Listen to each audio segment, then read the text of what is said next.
शरद पवार यांच्या प्रकृतीबाबत अचानक निर्माण झालेल्या चर्चेमुळे महाराष्ट्राच्या राजकारणात एक वेगळंच वातावरण तयार झालं. काही तासांतच तब्येत बिघडली, तातडीनं रुग्णालयात हलवलं, डॉक्टरांची विशेष टीम दाखल, अशा बातम्या फिरू लागल्या. आणि कार्यकर्त्यांपासून ते राजकीय विश्लेषकांपर्यंत सगळ्यांचं लक्ष एकाच मुद्द्यावर केंद्रित झालं. नेमकं काय घडलं आहे? शरद पवार यांना अस्वस्थ वाटू लागल्यानं खबरदारी म्हणून पुण्यातील रुबी हॉल क्लिनिक येथे दाखल करण्यात आलं.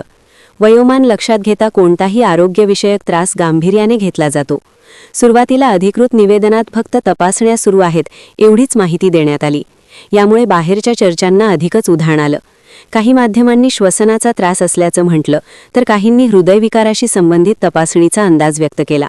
मात्र प्रत्यक्ष वैद्यकीय तपासणी पूर्ण झाल्यानंतर चित्र स्पष्ट होऊ लागलं. डॉक्टरांनी दिलेल्या माहितीनुसार छातीमध्ये संसर्ग आणि कफ साचल्यामुळे त्यांना त्रास होत होता. त्यामुळे श्वसनात अडथळा जाणवत होता. परंतु महत्त्वाची बाब म्हणजे ऑक्सिजन पातळी स्थिर होती, रक्तदाब नियंत्रणात होता आणि हृदयाचे ठोके नियमित होते. कोणतीही जीवघेणी गुंतागुंत आढळलेली नाही असं स्पष्ट करण्यात आलं. अँटीबायोटिक्स आणि आवश्यक औषधोपचार तातडीनं सुरू करण्यात आले आणि काही तासांतच उपचारांना सकारात्मक प्रतिसाद दिसू लागला. राजकीयदृष्ट्या पाहिलं तर अशा प्रकारच्या बातम्यांचा परिणाम मोठा असतो. शरद पवार हे केवळ एका पक्षाचे नेते नसून राज्यातील अनेक समीकरणांचे केंद्रबिंदू आहेत.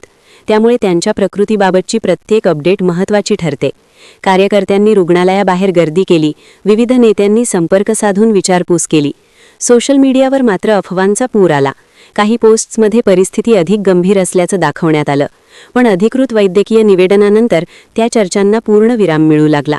रुग्णालयातील तज्ज्ञ डॉक्टरांच्या टीमने सतत मॉनिटरिंग केलं.